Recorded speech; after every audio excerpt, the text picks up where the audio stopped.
আসসালামু আলাইকুম প্রিয় শিক্ষার্থীরা, ঢাকা কলেজ কর্তৃক আয়োজিত আজকের অনলাইন ক্লাসে আমি অনার্স তৃতীয় বর্ষের শিক্ষার্থীদের সাথে গণতন্ত্র ও গণতন্ত্রায়ন এই কোর্সটি নিয়ে আজকে তোমাদের সাথে আমি আলোচনা করব।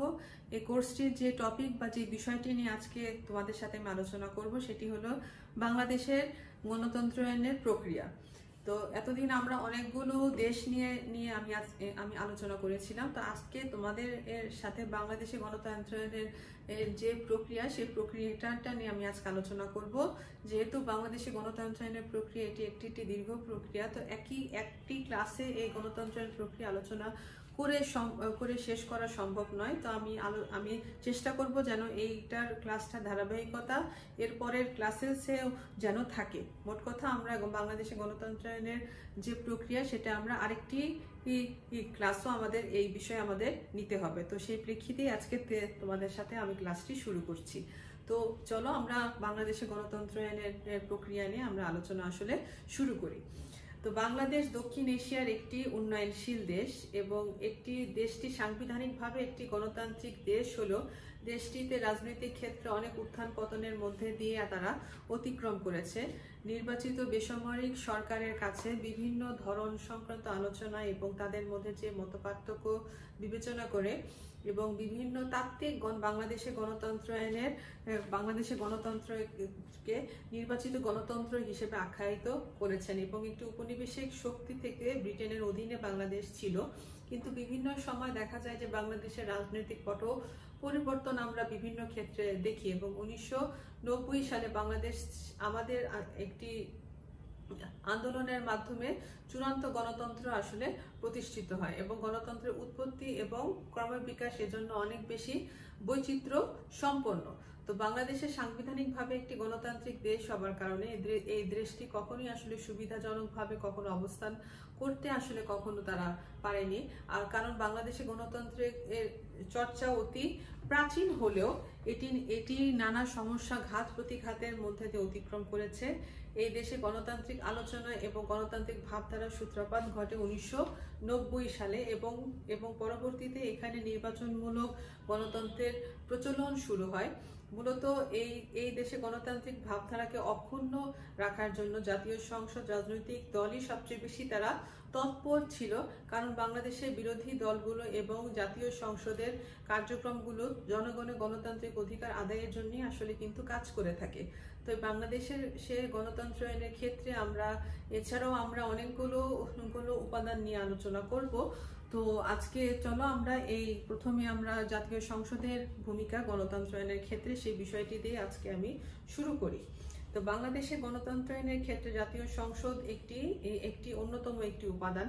বাংলাদেশের জাতীয় সংসদের সদস্যদের সংখ্যাগরিষ্ঠতার ভিত্তিতে তাদের কার্যক্রমগুলো তারা পরিচালনা করে থাকে। আর এই জাতীয় সংসদের এই কার্যক্রমের মাধ্যমে কিন্তু বাংলাদেশের সংবিধানের 65 নং অনুচ্ছেদে কিন্তু বলা আছে বাংলাদেশের জাতীয় সংসদে তাদের দৈনন্দিন কার্যক্রম সম্বন্ধে। তাই এই দেশের গণতন্ত্রায়নের ক্ষেত্রে জাতীয় সংসদের ভূমিকা যেটি আছে সেটি কিন্তু অত্যন্ত একটি গুরুত্বপূর্ণ এবং একটি অনুসরণীয় একটি ভূমিকা আমরা বলতে পারি।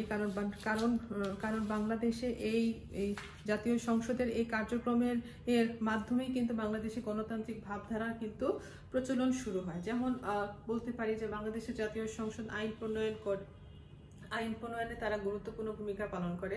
বাংলাদেশে গণতন্ত্রায়নের ক্ষেত্রে জাতীয় সংসদের ভূমিকার মধ্যে অন্যতম হচ্ছে কি আইন প্রণয়ন করা দেশের জন্য দেশের বর্তমান বাস্তবতা এবং বর্তমান প্রেক্ষাপটের ভিত্তিতে সবচেয়ে উপযোগী এবং যেমন যুগোপযোগী আইনগুলো বাংলাদেশের আইনসভা তারা তৈরি করে। এছাড়া দেশের গুরুত্বপূর্ণ কোনো বিষয় জাতীয় নীতি নির্ধারণ করা, সেই নীতিগুলোকে বাস্তবায়ন করা এবং এই নীতি নির্ধারণ সংক্রান্ত যে কার্যক্রমগুলো সেগুলো পরিচালনা করা জাতীয় সংসদের একটি অন্যতম কাজ।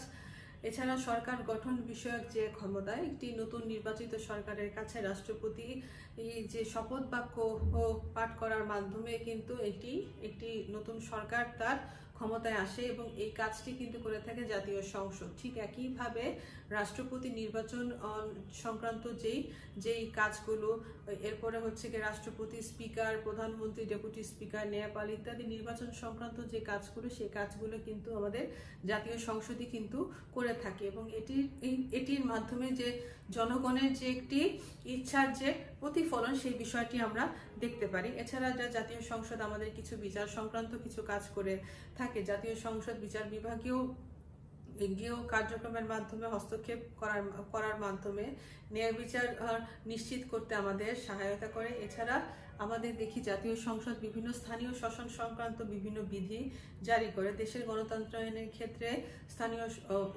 স্থানীয় শাসন কাঠামোটাকে ঢেলে সাজানো এটি একটি গুরুত্বপূর্ণ কাজ এবং সেজন্য আমাদের জাতীয় সংসদ স্থানীয় শাসন সংক্রান্ত বিভিন্ন বিধিগুলোকে অত্যন্ত কার্যকরীভাবে প্রয়োগ ঘটানোর মাধ্যমে গণতন্ত্রের পথকে আরো বেশি সুগঠিত করে থাকে। এছাড়া বিভিন্ন যুদ্ধ ঘোষণা ও আন্তর্জাতিক চুক্তি সম্পাদন করা। জাতীয় সংসদের ভূমিকার মধ্যে অন্যতম হলো যুদ্ধ ঘোষণা করা এবং আন্তর্জাতিক চুক্তি সম্পাদন করা, কারণ শাসন সংক্রান্ত যে বিধিগুলো যেগুলো আছে সেগুলো জরুরি ভিত্তিতে সিদ্ধান্ত গ্রহণ করা এবং আন্তর্জাতিক চুক্তির ব্যাপারে হস্তক্ষেপ করা এটি জাতীয় সংসদের একটি অন্যতম গুরুত্বপূর্ণ কাজ আমরা বলতে পারি। কারণ বিদেশের সাথে বা বিভিন্ন জাতিসংঘভুক্ত বিভিন্ন সংস্থার সাথে দেশের অনুকূলে এবং দেশের মানুষের জন্য উপযোগী চুক্তি তৈরি করা এবং সেগুলিকে সমর্থন করা সেটি জাতীয় সংসদের একটি অন্যতম কাজ। এছাড়া সংবিধান সংশোধন করা এবং সংবিধান রক্ষণ করা। আমরা জানি জাতীয় সংসদের বাংলাদেশের সংবিধান দুষ্পরিবর্তনীয় সংবিধান। সংবিধানের কোনো অনুচ্ছেদ সংশোধন করতে হলে জাতীয় সংসদ সদস্যদের 2/3 ভোটের মাধ্যমে সংবিধান সংশোধন করা যায় এবং এভাবে সংবিধান সংশোধন এবং এই যে সংবিধানের দুষ্পরিবর্তনীয় যে একটি ধারা সেটিকে রক্ষা করা, সেটিও কিন্তু আরেকটি আইনসভার গুরুত্বপূর্ণ কাজ।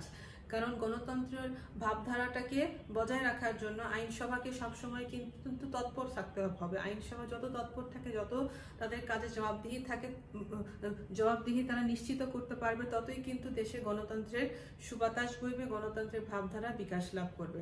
তো বাংলাদেশে গণতন্ত্রের প্রাণস্বরূপ হচ্ছে জাতীয় সংসদের সুষ্ঠু ও সুন্দর কার্যক্রমকে কেন্দ্র করে। জাতীয় সংসদের সুষ্ঠু কার্যাবলীর মাধ্যমে আমরা আর্থসামাজিক উন্নয়ন যেমন ঘটাতে পারি, ঠিক একইভাবে বাংলাদেশে গণতন্ত্রায়নের পথে সবার আগে সার্বজনীন সক্ষমতা বা সার্বজনীন স্বচ্ছতা, জবাবদিহিতার পরিবেশ তৈরি করা এবং সত্যি বলতে আমরা বুঝি যে জাতীয় সংসদের স্বচ্ছতা এবং তাদের কার্যক্রমের ক্ষেত্রে যে দিক নির্দেশনামূলক যে কার্যক্রম, সেটি কিন্তু বাংলাদেশে গণতন্ত্রের ক্ষেত্রে, গণতন্ত্র প্রতিষ্ঠার ক্ষেত্রে আইনসভাকে আরো বেশি অলংকৃত করেছে। তো এখন আমরা দেখব বাংলাদেশের গণতন্ত্রায়নের ক্ষেত্রে রাজনৈতিক দলগুলো আসলে কি ধরনের ভূমিকা তারা পালন করে। তো গণতান্ত্রিক এই দেশ হিসেবে বাংলাদেশটিতে অনেক একটি বহুদলীয় রাজনৈতিক ব্যবস্থায় তারা বিশ্বাসী। এই দেশে গণতান্ত্রিক ভাবধারাকে সমুন্নত রাখার জন্য রাজনৈতিক দলগুলো কিন্তু সবসময় তৎপর। আমাদের দেশের সরকারি দল, বিরোধী দলগুলো ছাড়াও কিন্তু আরো অনেকগুলো দলের অস্তিত্ব আমরা দেখতে পারি। তো এই গণতন্ত্রায়নের ক্ষেত্রে, গণতন্ত্রকে প্রতিষ্ঠা করার ক্ষেত্রে আমরা দেখতে পারি যে আদর্শ নেতৃত্বের বিকাশ ঘটানো। আমাদের বাংলাদেশের রাজনীতিতে আদর্শ নেতৃত্ব বিকাশ ঘটানো এটি একটি গুরুত্বপূর্ণ কাজ। কারণ বাংলাদেশের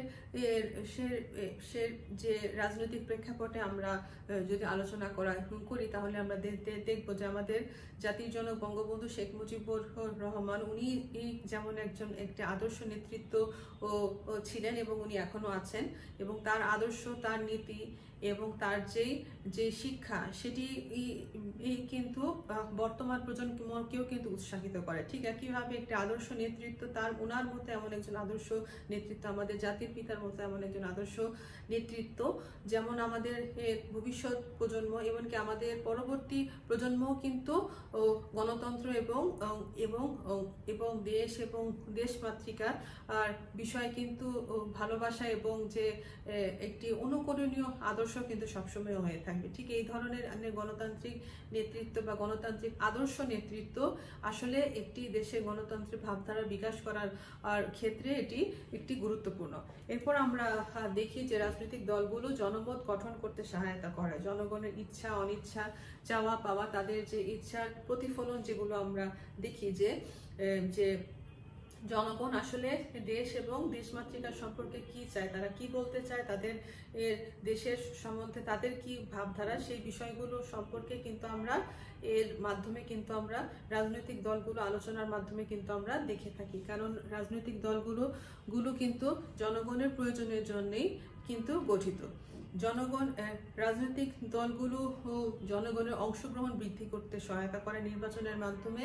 সকল জনগণ যেন ভোটাধিকার প্রয়োগের মাধ্যমে নির্বাচন প্রক্রিয়ার সাথে একতাবদ্ধভাবে যেন তারা যেন অংশগ্রহণ করে এবং নির্বাচনটা সুষ্ঠু স্বাভাবিক একটি সাবলীল পরিবেশে যেন হয়, সেই বিষয়টি নিশ্চিত করা, জনগণের মধ্যে সচেতনতা তৈরি করা, এই বিষয়টি কিন্তু রাজনৈতিক দলগুলি কিন্তু করে থাকে। এছাড়া সরকার গঠন করতেও রাজনৈতিক দলগুলো একটি গুরুত্বপূর্ণ ভূমিকা পালন করে। কারণ একটি রাজনৈতিক দল যখন নির্বাচনের সংখ্যাগরিষ্ঠতা অর্জন করে তখনই সে সরকার গঠন করে।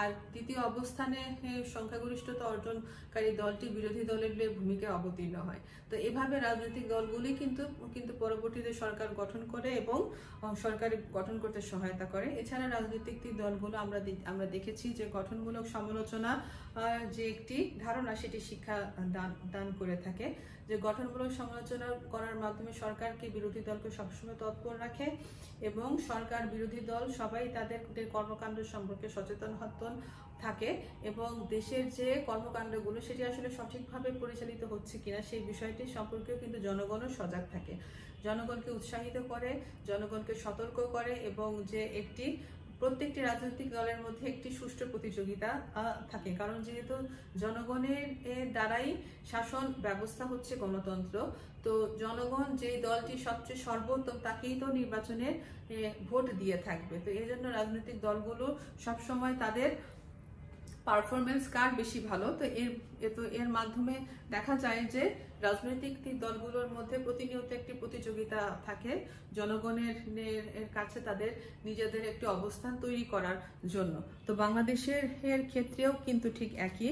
তাই বাংলাদেশের রাজনৈতিক দলগুলো বাংলাদেশের গণতন্ত্রায়নের পথকেও ঠিক একইভাবেই কিন্তু সমুন্নত রাখতে কিন্তু সচেষ্ট হচ্ছে। তো এখন আমরা দেখব যে বাংলাদেশে গণতন্ত্রায়নের ক্ষেত্রে এই যে সুশীল সমাজ, এই সুশীল সমাজ আসলে কি ধরনের ভূমিকা পালন করে।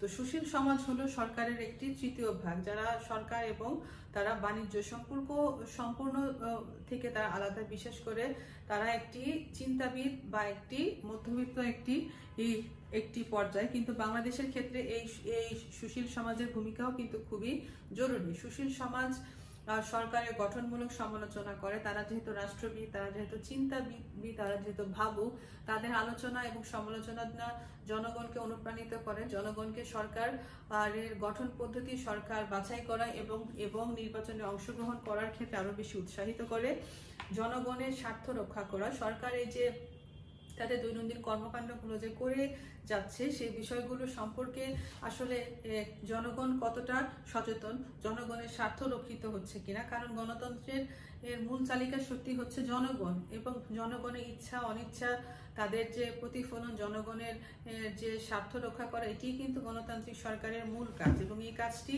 তারা সঠিকভাবে করছে কিনা সেই বিষয়টি সম্পর্কে জনগণকে সচেতন করা, যৌক্তিকতা এবং নিরপেক্ষতা বজায় রাখা।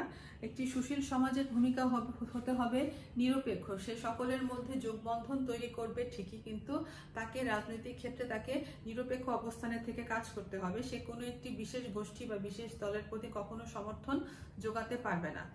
জনগণের মতামতকে প্রাধান্য দেওয়া, জনগণের চাওয়া পাওয়া, জনগণের ইচ্ছার অভিপ্রায় ঘটানো, তাদের ইচ্ছার প্রতিফলন ঘটানো, এটি হচ্ছে জনমতকে প্রাধান্য দেওয়ার একটি ভূমিকা এবং এভাবে তারা জনগণকে কিন্তু সচেতন করে থাকে। রাষ্ট্র এবং নাগরিকদের মধ্যে তারা সুশীল সমাজ সংযোগ তৈরি করে। রাষ্ট্র বলতে এখানে সরকারকে বোঝানো হচ্ছে এবং সরকার এবং দেশের জনগণের মধ্যে একটি সুসম্পর্ক তৈরি করতে সহায়তা করে। কারণ জনগণের চাওয়া পাওয়াগুলো তারা সরকারের কাছে তারা তুলে ধরে এবং এভাবে বিপ্লবের পরিবর্তে একটি সহযোগিতামূলক পরিবেশ সরকার এবং জনগণের মধ্যে তৈরি হয় এবং এটি গণতন্ত্রের বিকাশ লাভ করার ক্ষেত্রে গুরুত্বপূর্ণ। জনগণকে তারা সচেতন করে এবং জনগণের নির্বাচন ক্ষেত্রে এবং রাজনৈতিক সকল ক্ষেত্রে জন অংশগ্রহণের ক্ষেত্রেও তারা গুরুত্ব প্রদান করে। এছাড়া স্বচ্ছতা, জবাবদিহিতার পরিবেশ তৈরি করে। সরকার যেন তাদের কাজের মধ্যে স্বচ্ছতা এবং জবাবদিহিতা তৈরি করে। এছাড়া মানবাধিকার প্রতিষ্ঠা করা, সরকার যে সকল আইন প্রণয়ন করছে, যে সকল নীতি নির্ধারণ করছে, সেগুলোকে আসলেও জনগণের মানবাধিকার রক্ষিত হচ্ছে কিনা সেই বিষয়টি সম্পর্কে জনগণকে সচেতন করাও এটি সুশীল সমাজের কাজ।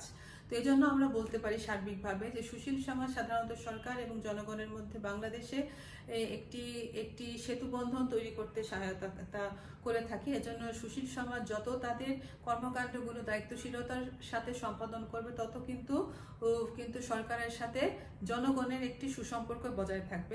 তো এক্ষেত্রে অবশ্যই ওই সকলকে সমানভাবে কাজের সহযোগিতা করতে হবে। তো এখন আমরা দেখব যে বাংলাদেশের গণতন্ত্রায়নের ক্ষেত্রে সামরিক বাহিনীর ভূমিকা কি। কারণ আমরা জানি যে বাংলাদেশের আর্থসামাজিক প্রেক্ষাপটে বাংলাদেশে অনেকবার কিন্তু সামরিক শাসন এবং উত্থান পতনের মধ্যে দিয়ে কিন্তু বাংলাদেশের যে গণতন্ত্রের ভাবধারা 1990 সালে কিন্তু সূচিত হয়। তো 1990 সালের আগ পর্যন্ত বাংলাদেশে এই যে সরকার পরিবর্তনের যে পট পরিবর্তনের যে রূপরেখা যদি আমরা দেখি, সেটি বিভিন্নভাবে কিন্তু পরিবর্তন হয়েছে। তো বাংলাদেশে গণতন্ত্রায়নের ক্ষেত্রে এজন্য সামরিক বাহিনীর একটি বিশেষ ভূমিকা আছে। কারণ আমরা 1975 থেকে 1990 সাল পর্যন্ত বাংলাদেশে কিন্তু সেনাবাহিনীরই কিন্তু আগমন ঘটেছে এবং এজন্য এখানকার গণতান্ত্রিক ভাবধারা কিন্তু কিছুটা হলেও কিন্তু এক্ষেত্রে পিছিয়ে ছিল। কিন্তু বাংলাদেশে গণতন্ত্রায়নে বর্তমানের ক্ষেত্রে আমরা বলতে পারি যে গণতন্ত্রের একটি উচ্চ শিখরে আমরা প্রায় পৌঁছে যাচ্ছি এবং এই যে সরকার পরিবর্তনের এবং সামরিক বাহিনীর হস্তক্ষেপ, যেটির কারণে নাকি গণতন্ত্র আসলে বিনষ্ট হয়, সেটির বর্তমানে আমরা আশা করি আর কোনোদিন এই ধরনের পরিস্থিতির মধ্যে আমাদের কোনোদিন পড়তে হবে না। কিন্তু বাংলাদেশের গণতন্ত্রায়নের ক্ষেত্রে আমাদের সামরিক বাহিনীরও একটি বিশেষ ভূমিকা আছে। সেই বিষয়টি নিয়ে এখন আমরা জানবো যে যোগ্য নেতৃত্বের অভাব আসলে দূর করা। রাজনৈতিক ইতিহাস পর্যালোচনা করলে আমরা দেখব যে বাংলাদেশের সামরিক শাসনের আসলে উদ্ভব ঘটে কোন পরিস্থিতিতে, যখন বাংলাদেশে আসলে সেই সময় কোনো যোগ্য নেতা বা যোগ্য নেতৃত্বের যখন আমাদের অভাব দেখা যায়। ঠিক সেই সময় সামরিক শাসক তারা হঠাৎ করে অতর্কিত আক্রমণের মাধ্যমে রাষ্ট্র পরিচালনায় তারা হস্তক্ষেপ করে। এরপর আমরা দেখব যে ঐক্যমত যে কোনো কারণেই হোক, যে কোনো দেশে যদি গণতন্ত্রায়নের জন্য ঐক্যমত সৃষ্টি করা অত্যন্ত গুরুত্বপূর্ণ। আর বাংলাদেশের রাজনীতিতে সামরিক বাহিনী ঐক্যমত সৃষ্টির মাধ্যমে গণতন্ত্রায়নের পথকে আরো অনেক বেশি বহুলাংশে তারা উন্মুক্ত করেছিল। রাজনৈতিক স্থিতিশীলতা অর্জন করার ক্ষেত্রেও সামরিক বাহিনী একটি গুরুত্বপূর্ণ ভূমিকা পালন করে। কারণ আমি বলেছি যে আসলে সামরিক শাসনটা কখন হয়, যখন কোনো যোগ্য নেতৃত্ব অভাব ঘটে, যখন দেশে কোনো জরুরি অবস্থা জারি হয়, যখন রাজনৈতিক ক্ষেত্রে অস্থিতিশীলতা পরিবেশ তৈরি হয়। এই অস্থিতিশীলতা পরিবেশটাকে দূর করার জন্য দেশে একটি সুষ্ঠু পরিবেশ বজায় রাখার ক্ষেত্রে সামরিক শাসক বা সামরিক বাহিনী ক্ষেত্রে তারা কিন্তু গুরুত্বপূর্ণ ভূমিকা পালন করে দেশের আইন শৃঙ্খলা পরিস্থিতিটাকে উন্নত করার জন্য। এছাড়া সামাজিক শৃঙ্খলা বজায় রাখার ক্ষেত্রে সকল মানুষ যেন দেশের নিয়ম নীতি শৃঙ্খলা সম্পর্কে অবগত থাকে, সেই বিষয়টি নিশ্চিত করতে সহায়তা করে। এছাড়া বিভিন্ন আমাদের জাতীয় নির্বাচনগুলোর মধ্যে আমরা দেখি যে নিরাপত্তা প্রদান করা বা আইন শৃঙ্খলা পরিস্থিতিটাকে নিয়ন্ত্রণ আছে কিনা সেই বিষয়টিতে দেখভাল করা অনেক সময় সেনাবাহিনীর কাছে দিয়ে দেওয়া হয়। কারণ মানুষ সাধারণত কিন্তু সেনাবাহিনীকে তারা ভয় পায় এবং এই সেনাবাহিনীর কথা তারা মেনে চলতে বাধ্য হয় এবং এই বাধ্য হবার কারণে কিন্তু একটি অস্থিতিশীল পরিবেশ তারা খুব সহজেই কিন্তু তারা নিয়ন্ত্রণে আনতে কিন্তু সক্ষম হয়ে থাকে। তো এভাবে আমরা দেখি যে বাংলাদেশের আর্থসামাজিক গত যে উন্নয়ন সেটি বজায় রাখার ক্ষেত্রেও সেনাবাহিনী বিশেষ ভূমিকা পালন করে। কারণ আমাদের রেল, সেতু, কালভার্ট, ব্রিজ এ সকল কাজে আমরা দেখেছি একসময় সেনাবাহিনী কিন্তু তারা কাঁধে কাঁধ মিলিয়ে তারা কাজ করে। এছাড়া ক্ষমতার অপব্যবহার হ্রাস, কোথাও দুর্নীতি কোথাও অপশাসন, এই এই বিষয়গুলোকে বিনাশ করার জন্য আমাদের সামরিক বাহিনী কিন্তু কাজ করে থাকে। এছাড়া রাজনৈতিক সচেতনতা তৈরি করা, জনগণকে রাজনৈতিক বিষয়ে সচেতন করা, এটিও আরেকটি গুরুত্বপূর্ণ সামরিক বাহিনীর একটি অন্যতম কাজ। তো সামরিক বাহিনী বাংলাদেশে 1975 থেকে 1990 সাল পর্যন্ত শাসন করেছে, এবং যদিও সামরিক শাসনটা আমাদের জন্য সুখকর নয়, কিন্তু তারপরেও কোনো কোনো ক্ষেত্রে একটি উদ্ভূত পরিস্থিতিটাকে নিয়ন্ত্রণ আনার জন্য বাংলাদেশের যে একটি পর্যায়ে ছিল, সেই পর্যায়টিকে কিছুটা নিয়ন্ত্রণ আনার জন্য আমাদের সামরিক শাসন কিছু কিছু ক্ষেত্রে আমাদেরকে উপকার করেছে। কিন্তু তারপরও আমরা বলবো যে সামরিক শাসন কোনো গণতান্ত্রিক রাষ্ট্রের জন্য কোনো কোনো কোনো ভালো কোনো ফল বয়ে আনে না, এবং সামরিক শাসন অর্থই হলো স্বৈর শাসক, আর স্বৈর শাসক গণতন্ত্রের কিন্তু বিপরীতমুখী একটি শাসন ব্যবস্থা। তো যেহেতু তোমাদের সাথে আমি ক্লাসের শুরুতে বলেছিলাম যে বাংলাদেশের গণতন্ত্রের ভাবধারা, সেটি আসলে এক ক্লাসে কখনো শেষ করা সম্ভব নয়। আজকে এ পর্যন্ত পড়ালাম, আগামী ক্লাসে এরপর থেকে তোমাদেরকে পড়াবো। ধন্যবাদ, সবাই ভালো থাকো।